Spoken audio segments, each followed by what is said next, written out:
Getting up close and intimate. Totally not taboo with Tracy. Celebrating sexual positivity both in and outside the bedroom. Well, hello. And welcome to Totally Not Taboo with me, Tracy, again. Today, we're going to be talking to Sean Rattenbury. Sean is, among many other things, he is a Kahuna masseuse. And I've had the pleasure to have his amazing hands on my body. But before we get to that, Totally Not Taboo is a place where we talk about everything that is considered taboo around sex and sexuality. So we're going to speak to Sean about, all his healing work that he does as a spiritual man.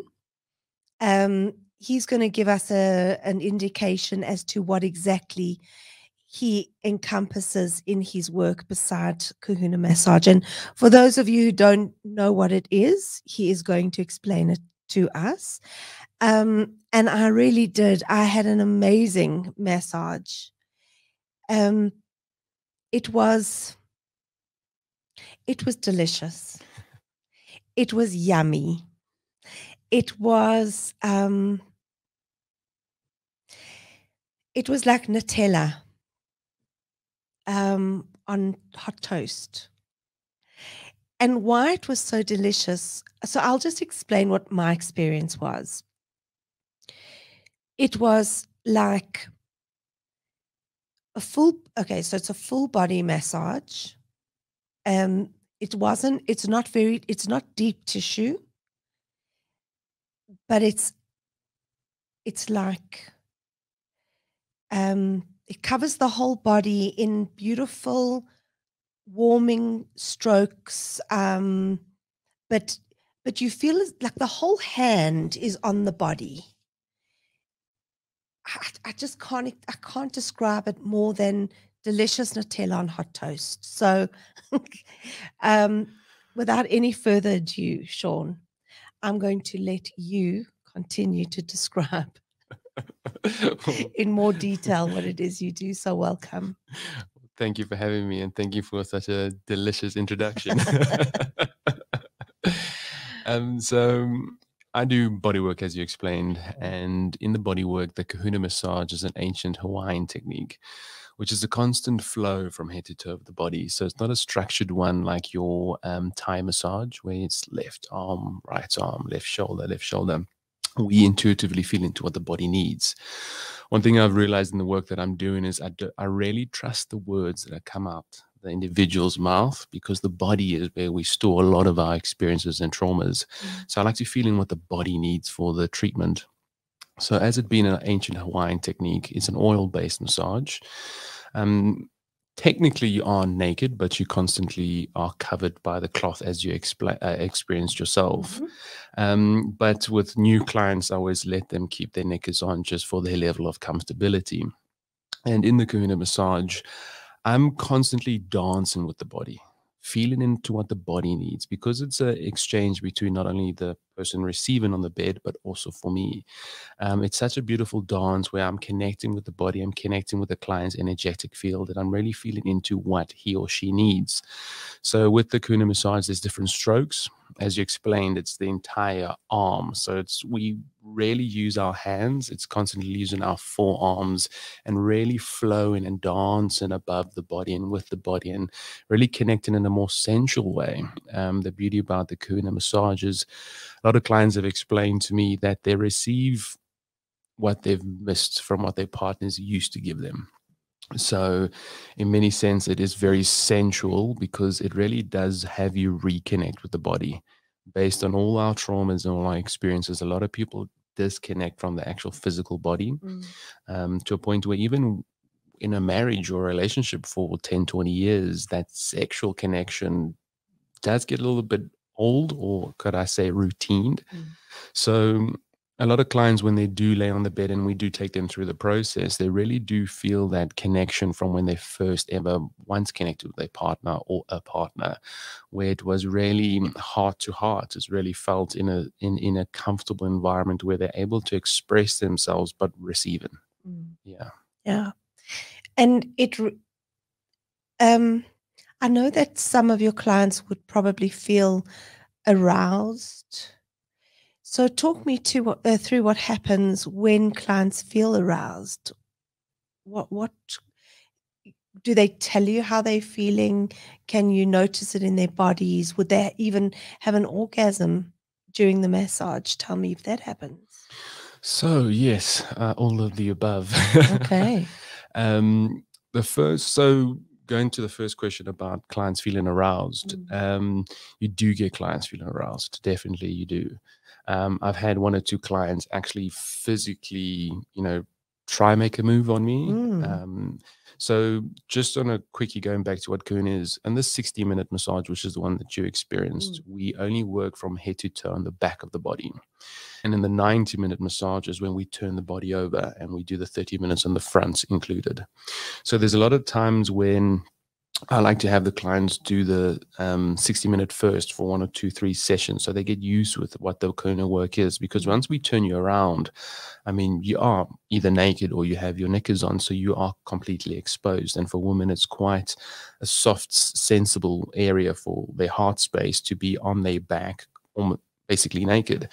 So I've had clients feel very aroused where 1 or 2 clients have grabbed my hands. I've had a client when I've turned her over try to reach over and kiss me. I've had clients say to me at the end of it, like, "Oh my word, Sean, I'm so aroused now. Is it okay? Is it normal that I feel so sexually aroused?" I'm like, "Oh, it's perfect. Go home and make love to your husband." But I've had clients either during the massage really come on to me. I have had clients, as I said, at the end of the massage share with me like, "Wow, this was very sexual for me." And one thing I've really dived into is we're all vibrational beings. Everything is vibrating. So during the massage, I can feel that person's projection of their sexuality during the massage. So I myself could feel it. When I first started it, I didn't know how to control this. I mean, I started this, I think, 5 years ago. And I was still young in my 20s. So in your early or late 20s, my testosterone levels were obviously raging. So for me, it was like stimulating because I'm like, wow, like it's such a beautiful dance. But at the time, I didn't understand the projection of what the client was doing onto my body. Thus, for me, I wasn't in my center the whole time. I was dancing with them because I thought, okay, well, this is what the dance needs to be. But I never on my side ever wanted to go across that boundary, because for me, when it comes to body work, it's such sacred work and it's such a responsibility as men that are massaging women to really respect that boundary for yourself as much as for the clients. Absolutely. And as you said, because you talk about vibrations, we can talk about energy, vibrations, energy, whichever one you wish. But when you are when you feel that energy that is happening between yourself and your client, it's very, very, very powerful. Definitely. And it's exchanged through the hands.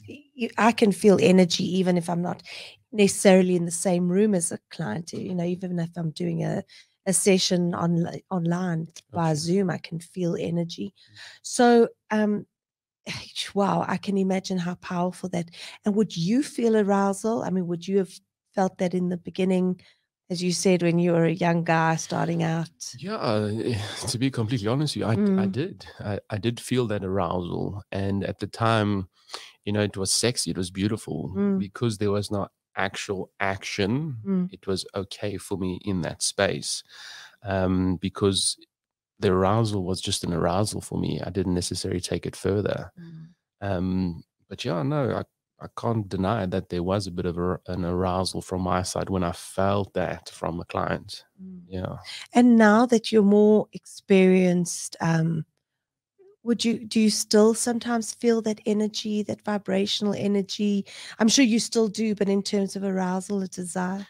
So from my side, I've learned to really hold my integrity in the work that I'm doing. So when I do feel that, I always come back to my center, and let the client go through whatever he or she's experiencing, but not for me to engage into that desire that the client might be feeling. So yeah, I might get aroused by one client, but not anymore by the lot of them, because I really hold my integrity now in the work that I'm doing, and understanding the responsibility that I have with this body work to really honor myself as much as the clients. Of course. Do you have a conversation with your client before when you set up consent, boundaries? So I think it starts for how I just am in the work that I'm doing. I do believe if I hold that consent, if I hold that boundary healthily for myself, clients will respect it. But there are one or two clients that do want to test the boundaries, that do want to step over and see how far they can go with whatever guilty pleasure that they might be thinking. But for me, only if the first client, the client comes for the first time during the massage, and there is that.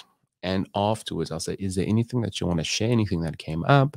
And they would explain to me, like, yeah, there was a lot of the sexual energy. You know, I felt this towards you, I felt that.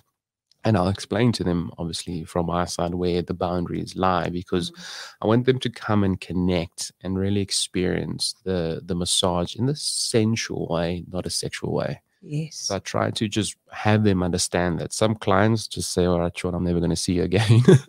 Yes. Because I'm in for more of the kinky experience. And others say, well, I honor that. And thank you for holding me in this space and allowing me to come and experience such a beautiful sensual touch that I haven't experienced in such a long time. How many of your clients are actually honest enough to say to you, you know, this brought up such enormous arousal, and I'm embarrassed to be here with you now, or I can't look you in the eye, or I really wanted just for you to make love to me. Like, how many of them do actually admit that? Less than 10%. Yeah. Yeah, because for them, they always say, Sean, I don't want to offend you. And I'm like, no offense taken. In this room, there's no judgment. You need to express what's coming up for you. You need to share from this desire that you have, because in many cases, and just open conversation that we have in now, is there's always woundings around their own sexuality. Correct. There's either a sexual abuse or a rape, a molestation that they've experienced in their life. And in many senses, that the massage, because it's so sensual and because of the movement of it, it really triggers certain things in a lot of clients. And a lot of the ones that have come out and said, I've had this sexual desire, or I've had this craving for you, have, from what we've shared and what we've discussed after the session, have experienced molestation or rape. So they have experienced some sexual abuse. And this has either triggered a reminder of that sexual abuse, or it has just, some part of it has just brought some awareness to, wow, I haven't healed my sexual abuse. So less than 10% of my clients, let's say I've got 100, I've probably had maybe, like I said, less than 10 who've actually said, Sean, hey, this is what's come up for me. Yeah. Yeah. I imagine, you know, having spoken to Mistress Salsa last week around BDSM, what I loved about that conversation was that with her, in her environment, it has a lot to do with consent. There are safe words, and there is a conversation before around what is the kink, what is the fetish, what would you like to explore? And if one would compare the experience around childhood trauma, sexuality, rape, molestation, and so on, the child has no vocabulary and is often there is no consent, right, with a child in terms of abuse. Whereas when we become adults, we have the vocabulary, and we most often, let me just state for the record that sure, rape and molestation and sexual assault still happens with adults where they 100%. cannot say no and there is still no consent. Exactly. But when we are in a controlled environment, like a massage studio, BDSM, etc., there should be the ability or the option to have consent to say this is going too far, or I'm not feeling comfortable, or that kind of thing. So in a sensual experience like this, the client might feel sort of that boundaries could be crossed without knowing that your boundary is quite clear. So I imagine that might be quite scary for somebody who hasn't been able to give consent before. Totally agree. No, 100%. I've had clients before where, because they're not used with the sensuality of it, have come across and like, wow, this was too sexual. And again, it's that's why we specifically use certain strokes for newcomers or people that have been with me for more than a year, because there's underbody movement. And for me, as we said, we feel into what the body needs. So many times when, for example, I'll put my hand underneath the stomach just to hold the stomach, because energetically I can feel this person needs to be held. For her, that's crossing boundaries. But energetically, as I said, what the body's asking for, it really needs to be held in the stomach and the lower back. So I totally agree with you on the consensus, but I always say to the client, like, this is your safe space. This is it. And anytime you feel uncomfortable, let me know. I mean, I've had clients where, one specific I'm thinking about, where she felt so uncomfortable because of the arousal that she was having, and she was worried about her own control, that she wanted to get up and get out of there straight away. It was about 40 minutes in the session, and she was booked for 90 minutes. And I said to her, why don't you say anything? Why don't you say anything? At any time, if you feel uncomfortable, you must let me know, because I want you to feel safe. I want you to feel okay. And I remember even during that transition in that massage, even in Kahuna, we also sometimes just hold the body or place our hands on the body just to let the body know that it's safe, it's okay. And I remember I ended up doing that. And those touches triggered so much of her childhood woundings. Sure. And it was because I could feel, wow, okay, this massage, I can sense that something's not kosher here, that I eventually just kept her covered and I just placed my hands on the body. But that even triggered something worse in her. Sure. And in the massage, for me, it was me grounding her in her body, letting her know that it's safe. But for her, the touch was far worse than the actual massage itself. Sure, Sean. Yeah. It's like it's a very tenuous place to be. So you are the one who's going in with the best intentions, reading energy and in a healing space. So yeah, it's communication is key. Yeah, it's like I've had clients. I mean, so before I started Kahuna, I dived deeply into Tantra. Oh, tell me about that. So I didn't know what Tantra was. Yes. You know, I was a naive little kid in my early 20s.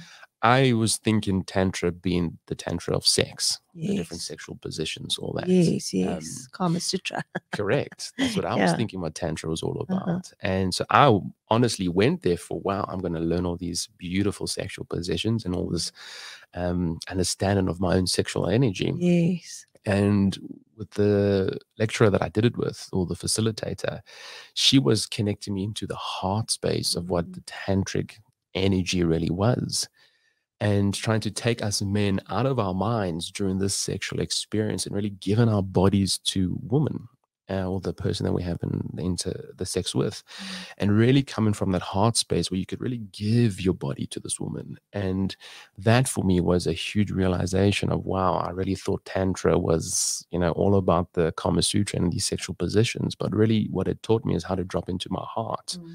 And I remember the first time I ever had that experience, it was with my partner, where I just gave myself to her. And through that sexual experience, wow, I went longer, number one, because I was so out of my mind.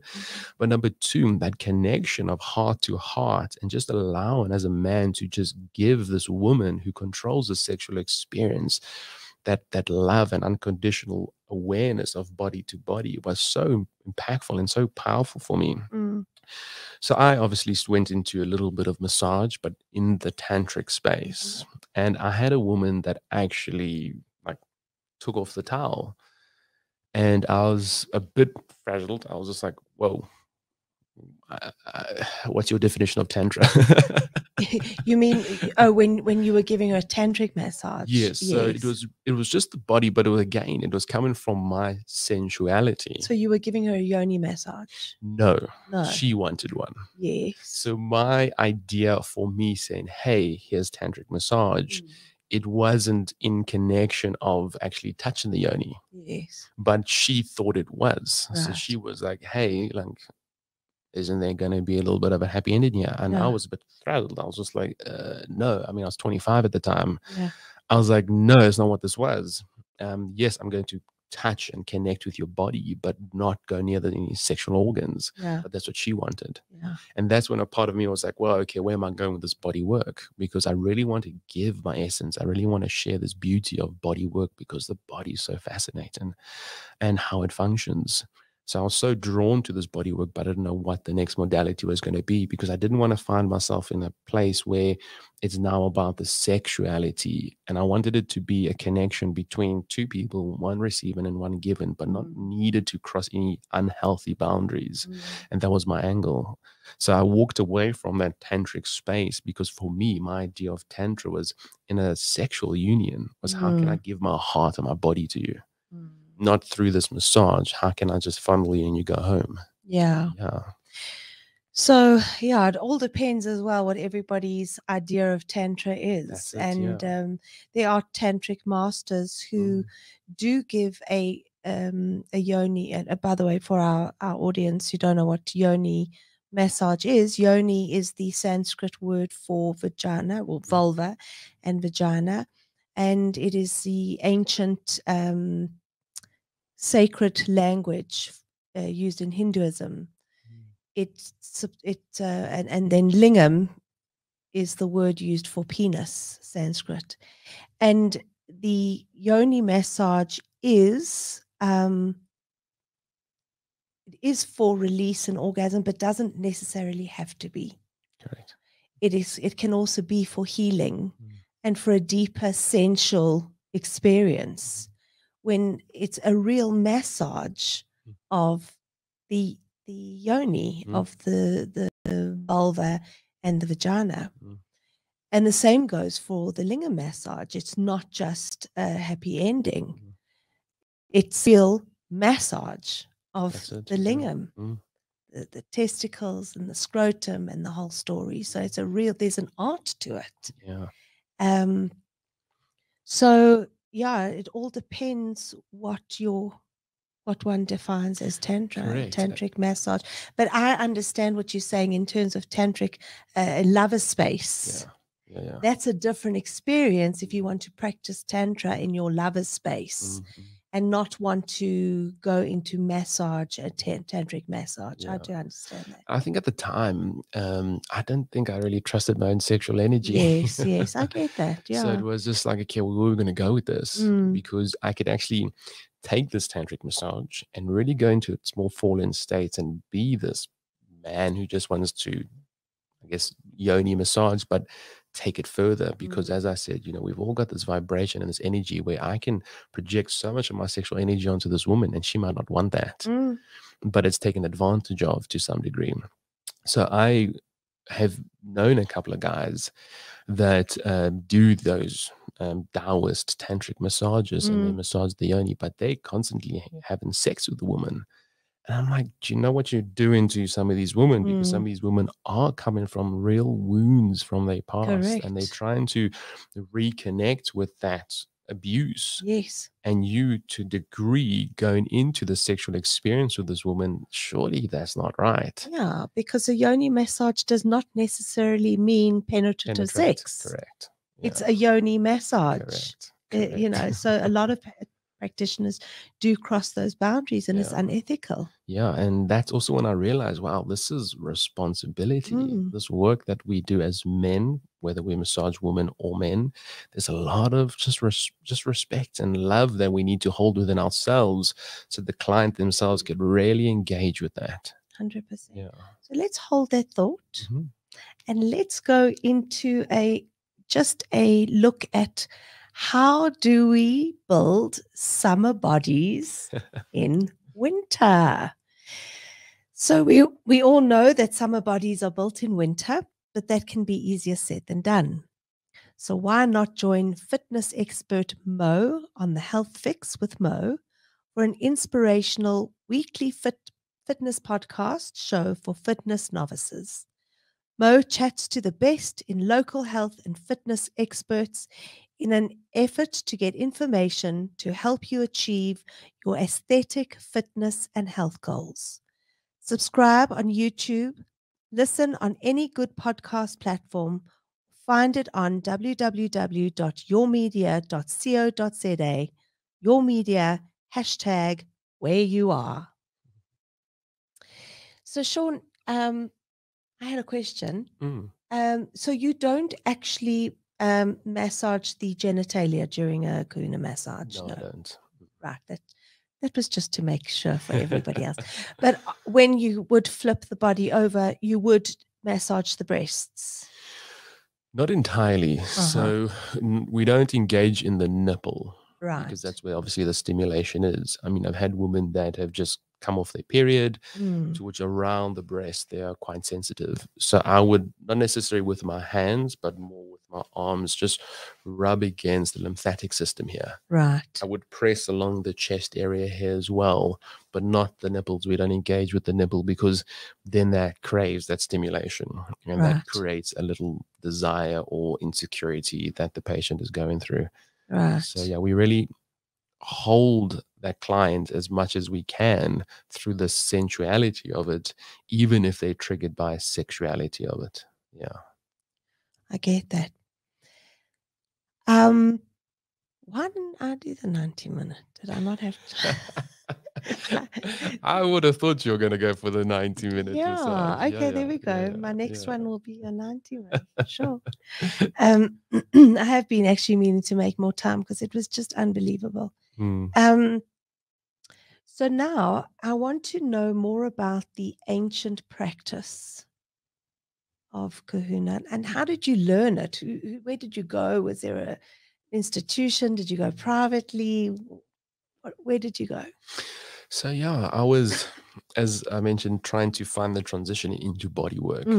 So a small background, I used to sprint for South Africa in my youth, and athletics was my thing. So I loved the body, but I used to get injured all the time. So I went to biokineticists, I went to physios, I went to different health practitioners just to do needling on my injuries. And I was so fascinated about the body. And because too many injuries took me out of the course of becoming the next athlete. I think at the time Usain Bolt was already around, so Sean Rattenbury couldn't be the next one. Damn it. And my partner at the time, she was saying, hey, she went to this one music festival and she received a Kahuna, and she's like, you have to do Kahuna massage. I had no idea what it was about. I just contacted the woman that gave her the massage, and I said, look, I'm intrigued. She's like, perfect. We've got a level 1 training. They run the Aloha Lifestyle Center, Anthea. Yes, I just read about it this morning. Yeah. Amazing, yes. And I was thinking about doing level 1 anyway. Yeah, I highly recommend it. Okay, good. So I just went there, level 1. I had no idea what to experience. And yeah, I just got so moved by the power of what this work can do. And what they teach us, I mean, she said from day one, she's like, listen here, Kahuna, we connect with the Kahuna gods. If you have any sexuality, make sure you tidy up everything, then go do your job, go do your business if you have that craving. So from that day one, I was like, okay, cool. The level of the sacredness of this work, I don't want to lose that connection with what the Kahuna spirits have to offer. And just during the training, it was just so powerful. to see men cry, to see women cry because of the release of what was going on. I was like, wow, there's something here. There's definitely something here. And I remember on my level 2 training, I was like, I will never massage a man. I'm happy massaging women, but I'll not massage a man. Never say never. Never say never. And it was the first time we did the front of the body. So this guy was there and he was like, Sean, me and you. I was just like, no, I'm with her. I'm with her. He said, no, it's me and you. I was like, I don't want to massage a man. He's like, we're going to do this. And it was so beautiful to receive in a sense of brotherhood. I really connected him as a brother looking after me and really given me what I needed, and no sexuality. It was just brother to brother connection. I was just like, wow, there's something here. There's something here because a lot of men are not comfortable receiving from another guy. But wow, was it so empowering. I mean, we did straight 2 hours on the front of the body. And I was like, wow, never say never. This experience I would love to give to other men. Not again from that sexuality, but the sensuality of really connecting with yourself. And it's, I'm going through this transition of trying to be in that more androgynous state where I'm neither male or female. I'm just energy. Just energy. And during that massage, it got to a point when I looked down on him, all I could see was this white canvas. It was no male, female. There was no gender. There was no race. It was just a white canvas. And I gave this guy the exact same massage that I would give a woman from that connection, from that sensuality. And afterwards, I mean, Anthea came to me. She's like, well done. That was beautiful. She says she was so focused on watching the guys give that and receive that she was so brought into her heart space, like, wow, like this was so powerful. And from that day, I was like, okay, I guess I'll open up to men. I'll open up to men and see where this leads. And that has opened up. I've had a lot of wives say, Sean, we send in our husbands. Amazing. But some of their husbands are a little bit old school, so they're not ready to receive by a man.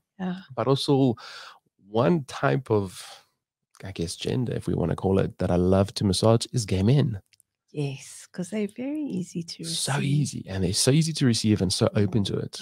For me, it's so much easier to massage a man's body than it is a woman's. Because, again, you don't want to maybe accidentally touch a nipple or touch a part of her when she's like, Sean, what are you trying to go? And I'm like, no, I'm not trying to go anything. I accidentally while doing the strokes. With a man, you could rub the chest. You can go into certain places of the body and he doesn't get triggered at all. Right. And that's why I love massaging gay men. I've got so many friends to send to you. How amazing. Because they just receive. They own their sexuality. They own who they are. So there is no awkwardness or funny boundary. They just are who they are. And in that expression allows me to come in my expression. And we meet each other in such a beautiful dance. And that's one thing that I love is massaging them because it's easier and fun. Because there is no awkwardness, or I can almost feel like with a woman when I turn around, I can hear her mind. Is he looking at my breasts? What is he doing? But that's the thing about, I was talking to Josh Muller. He was on the show 2 weeks ago about doing sensual massage we were talking about. And one thing that came up as well is that women, and as an intimacy coach, I get the sense as well that women find it very hard to be in their bodies. They're always thinking about, the fat, the stretch marks, the what if he sees this, what if he sees that. And even during intimacy, sexual intimacy with partners, there's so much monkey chatter going on in the head that they find it very difficult just to lie back and receive pleasure. And there's also this agenda going on. Well, if he's doing this for me, then I must be doing that for him. There's no I'll just receive for the sake of receiving. And I don't have to give anything back. 'Cause we can't. We find it difficult just to. Totally agree with you on that one because even for me, I love to give. It's not to say that I don't like to receive, but sometimes I just want to give. Just receive.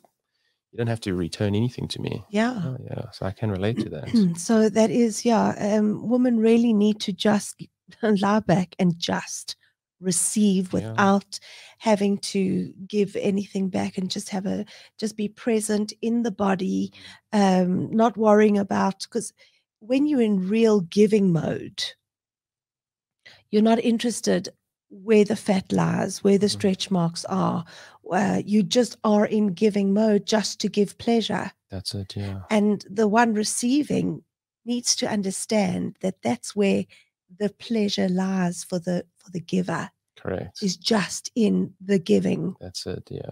And in the giving is just in the receiving. That's fabulous. Something came up for me when you were talking about the dance. What if you can't dance? What if you've got no rhythm and it just doesn't flow and come naturally to you to move your body? Can that be taught? I think it definitely can. As you said earlier on, a lot of women are so disconnected from their bodies. And if you can get that chatter out of your head, close your eyes and really connect with your body, the movement comes natural. I mean, one thing I love is I always choose all my music for the treatments. And I love to even dance within myself in the house while I'm listening to this music. I'm connecting in from this heart space and really trying to feel how my strokes are going to move through this music. So as I said, the music plays a huge role in that treatment, because the music's vibration from the bass or certain sounds from the music really sends signals to the body, sends signals to the mind. It sends signals to the spirit. And when the client is allowed to just surrender and just to allow, the dance really happens, because then I can really disconnect the mind from the body and dance with the body. I'm then connecting with the body in a lot more deeper state than I could ever if the client was so in a headspace. Because in a headspace, she's locked her arms, locked her legs, and she's not allowing me to move the body. She's not allowing me to lift the leg and stretch it. So when the music is right, that's one thing I love my music. And the mind gets to be disconnected from the physical body. That's when the magic happens. When a client really surrenders herself and allows me to do what I do, she really feels the magic of the work. She really feels the love, the protection, the security from my side and what I'm giving the body, what it needs. I think that's what it was for me. It was the ability for me just to put my limb or whatever it was into your hands and just surrender. I surrender in any massage, but it was it was like your hands were putty and you were moving the limb in a lyrical way with the music, but there was still enough pressure to feel the healing. It wasn't just a soft massage, and yet it wasn't a strong, but there was still enough pressure. It was just languid. It was lovely. Yeah, that's exactly how you're describing it, is exactly what it felt like. And what I love is a lot of clients, especially ones that have been with me for a couple of years now, have always say, Sean, each one is different. I mean, I've come to you for 50 plus massages, but each one is different. Not one has been the same. And that's why, with the work I also do, it's the energy work as well that gets done in that space. So not only am I working on the physical body, but I'm also energetically working on your energetic field. Right. I'm really connecting in that space as well. And that's why when clients really let go, that sensuality is really felt. That love, that protection, that security is really felt, because not only the physical body receives, but the energetic body releases as well. The nervous system gets to just calm feel into what's different today, what's different to this experience, and the release really happens. And that's when the magic really happens in the massage, because the connection between me and the client, and as you said, I'm lifting the body and I'm moving the joints around, he or she on that bed really gets to surrender, but surrender like they've never surrendered before. 100%. Mm. And you keep making this distinction between sensuality and sexuality. Can you talk a little bit more about that? Yeah. So for me, in the sensuality of it, it's really taken the hand movements or the gestures of the massage in a more sensual way, where I'm trying to have them feel into their body, but not necessarily get aroused. Right. In the sexuality of it, if I run my hands up your groin and really hold across here, that's going to send that sexual, connection or an intimacy issue for the client. So I try to bring forth that sensual movement throughout the massage. But a lot of clients, through certain strokes, find it sexual. As we explained earlier on, there's a level of woundings from childhood that trigger that.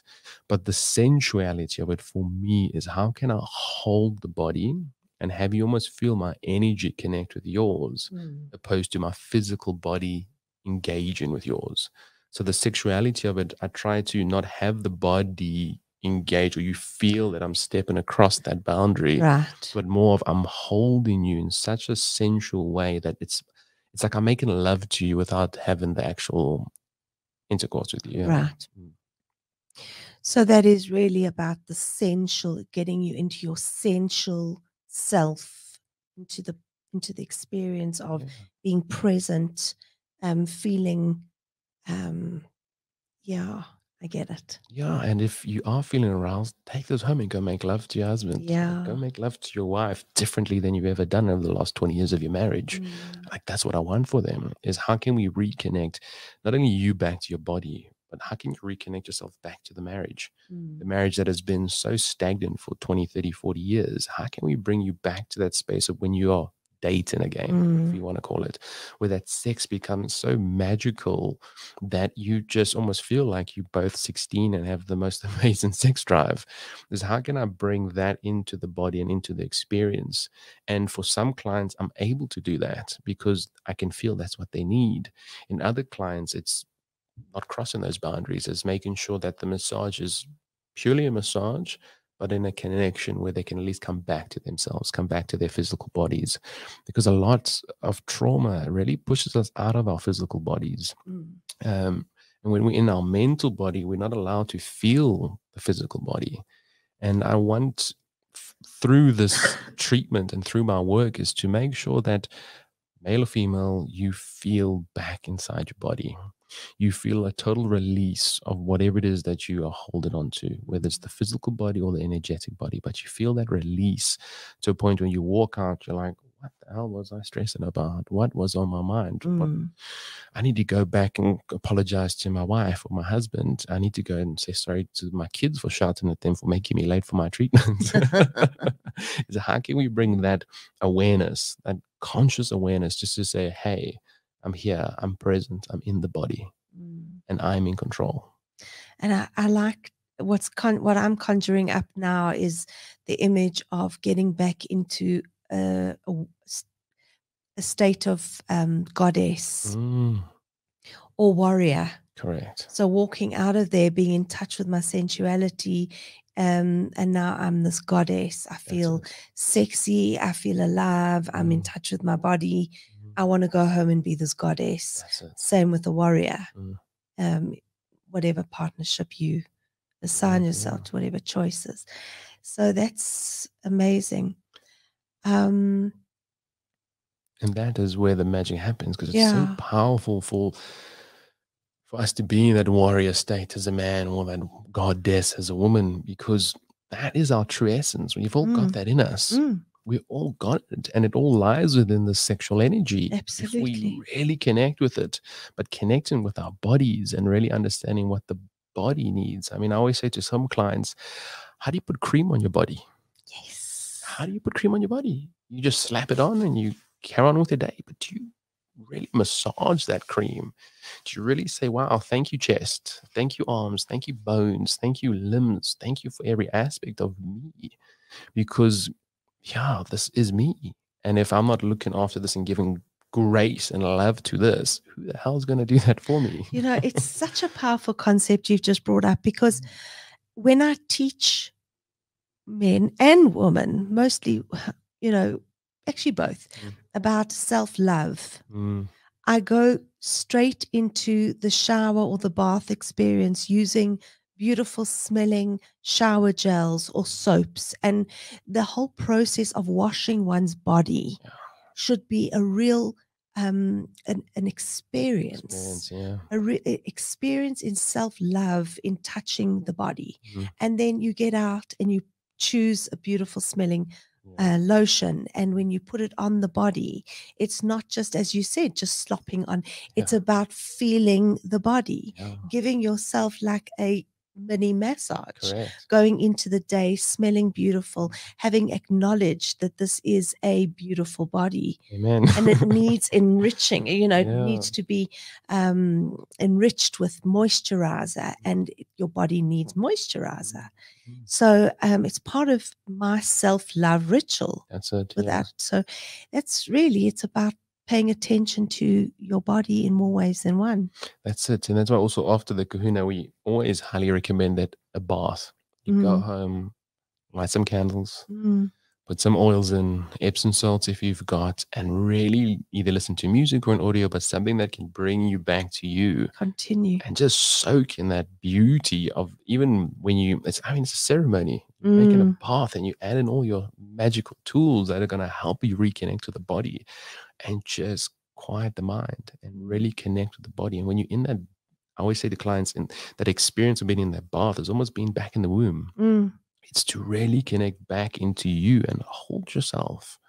Give thanks to yourself. I mean, this body carries you every day. Exactly. It moves you every single day. How are you giving thanks to it? And very few people are exercising or stretching or even going for a walk.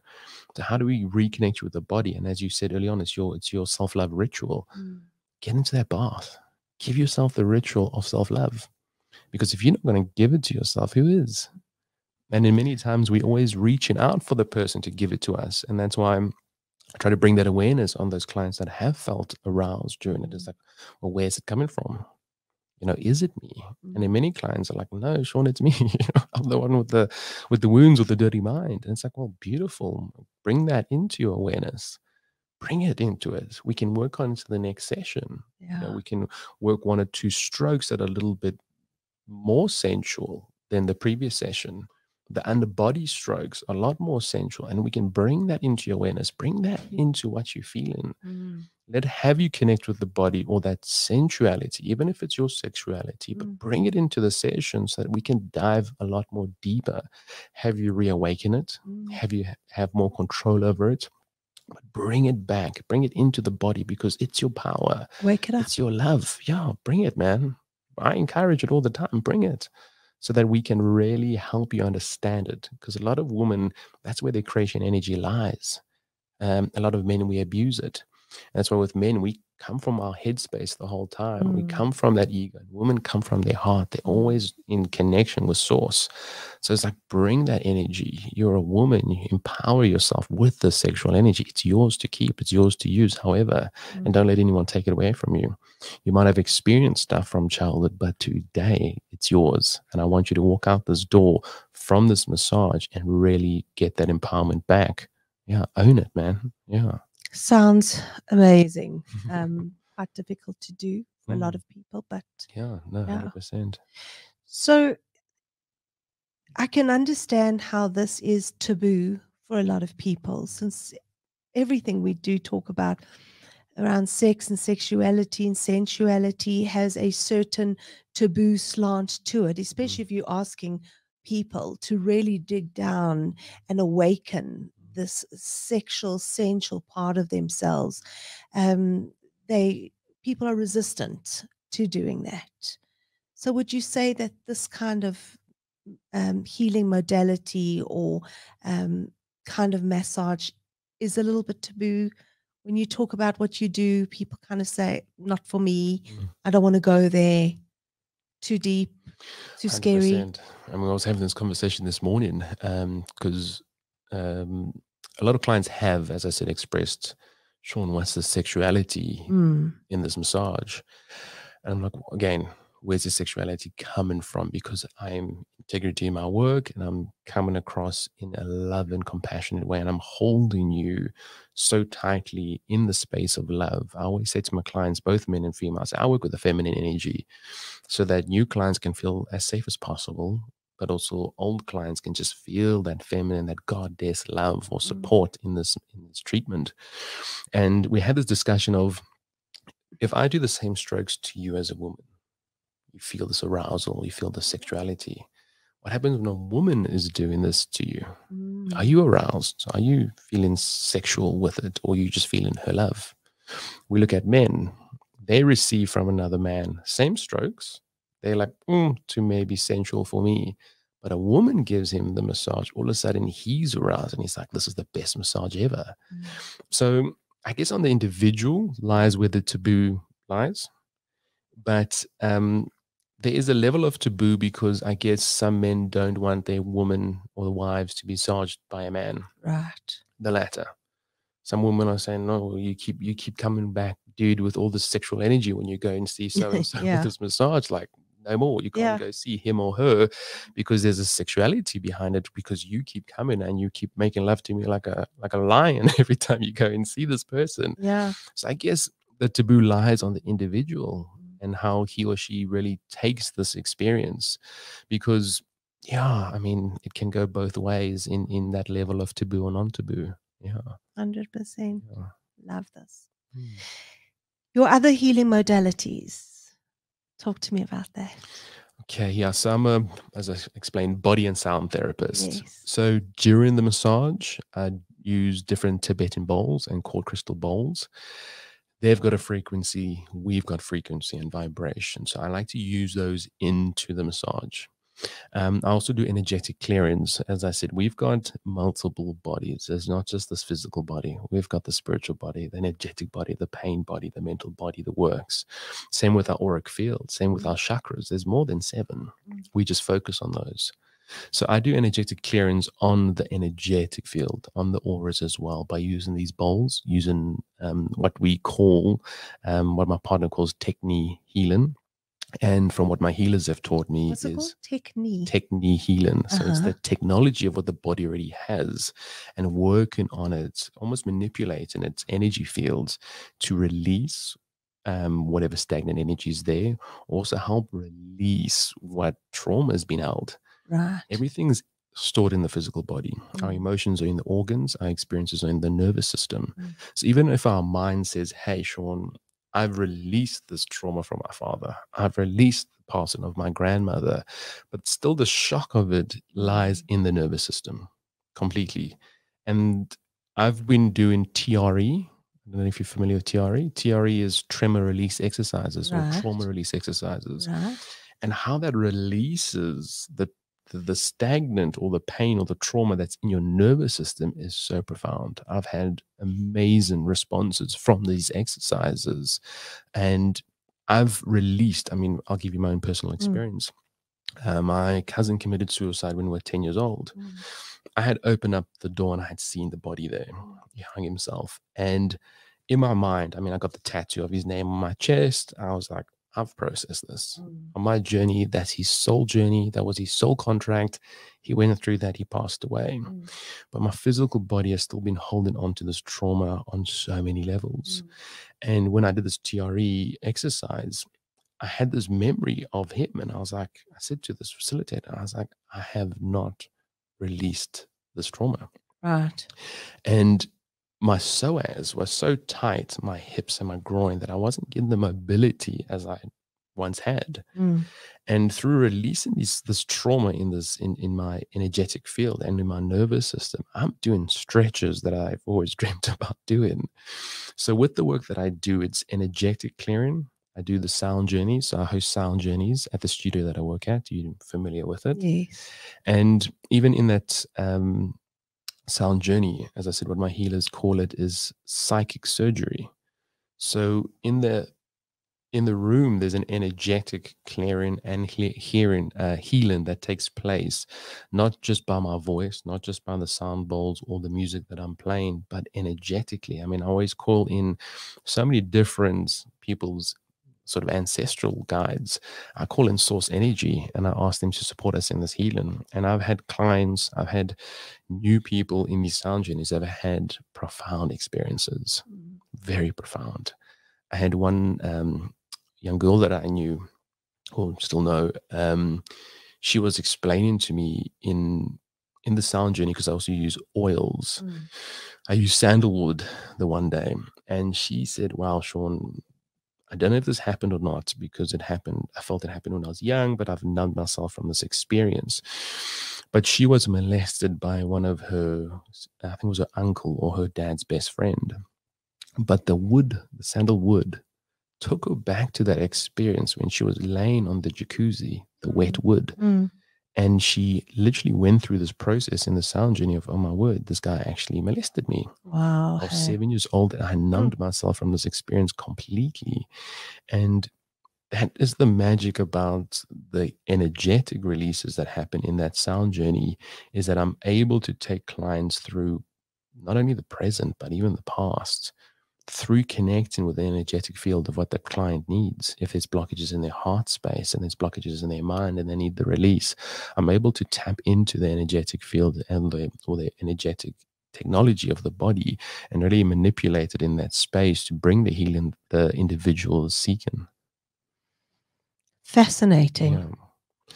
Fascinating, and just a wide, huge space to explore. Yeah. Huge. Yeah, I've dived into as well. I do house clearings and business clearings as well. Ah, yes. And that's, I mean, the response I get from clients has just been remarkable. And even in the body treatment, when we set a clear intention in what it is that you're wanting to receive in that space, a lot of magic has happened. I've had clients that have shifted so much in their relationships, attracted the work opportunity they wanted, found the abundance and prosperity that they've been struggling to find through pure and clear intentions of allowing me to do what I do in the space. And that's through the Kahuna massage and the sound and the clearing as well. Clearing. Yeah. Wow. All of that in one body. I'm here to love. I'm here to do. I mean, I was never into this. I always had a calling because my mother, she is a traditional healer. Yes. And I mean, I was young, I was wild, I grew up in Sandton. Yes. I wanted the material side of life. Yeah. But through my own experiences and my own bit of awakening, I was like, wow, there's something here. Yeah. There really is something here. And there are many healers out there, 100% with so many different modalities, even similar to what I'm doing. And I'm really connecting from a space of my own heart and really acknowledging the responsibility that it has and the self-work, the self-love, as you said, that really in combined can really bring more healing to myself. If I'm bringing that healing to myself and that awareness to myself, I can really bring this to other people.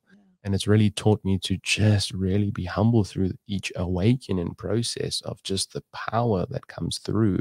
And it's not for me, it's for those that come and see me. And that's what I've really enjoyed, not only in the dance of Kahuna, but the dance in my own life. Well, I've certainly learned a lot more than I knew before.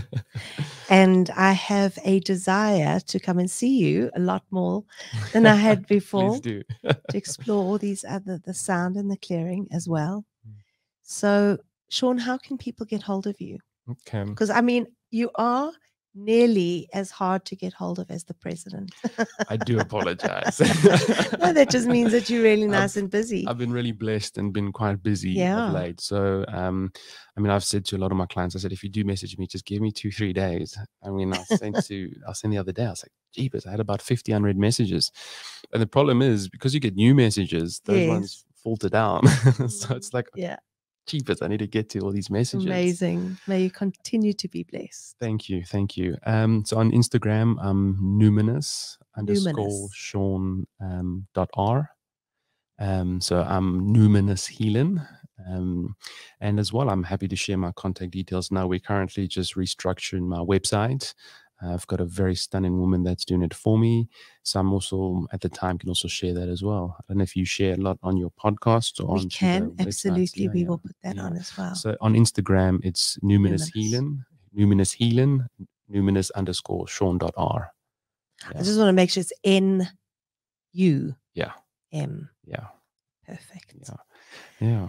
Sean, have a beautiful day further. Thank you, Tracy. Blessed weekend. Thank you. And again, it's been such a pleasure having you in here with me. And I hope that our listeners have learned as much as I have. And I encourage everybody to get over to you to have this beautiful, beautiful hands-on experience. Thank you for having me. And yeah, thank you for all those that have connected with us today. And really, they are also that have contributed to you to be in the space. And we thank you for allowing us to come and not only share our stuff, but also for you to share everything that's taboo. May the work just continue. Definitely. Thank you again, Sean. Thank you, Tracy.